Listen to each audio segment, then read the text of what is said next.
Good morning, and welcome to the last episode of Season 5 of Stand With Pride, a weekly recap of the news. During Prohibition, the Mafia controlled the illegal alcohol market.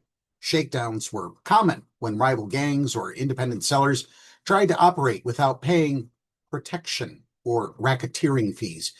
For example, in New York's Lower East Side, Sicilian gangs would intimidate or attack anyone selling alcohol without paying, forcing compliance, or elimination.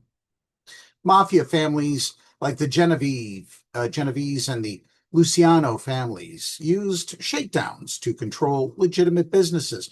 For example, in New York's garment industry, mobsters would threaten to shut down shops or harm owners unless they paid protection or accepted mafia control.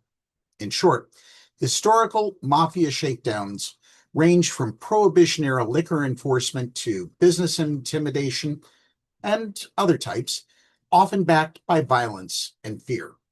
These tactics were a hallmark of the mafia's dominance in the 20th century, though modern enforcement and corporate structures have reduced their frequency.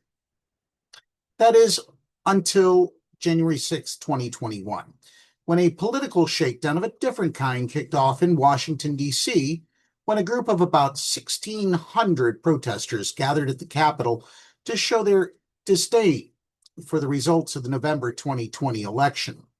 President Donald Trump claimed in so many words that the election had been stolen. After his speech ended, the crowd stormed the Capitol, killed 6 Capitol police officers, and threatened to hang Vice President Mike Pence. Donald Trump has shown repeatedly that he uses shakedowns to get what he wants by exploiting legal loopholes and manipulating the justice system.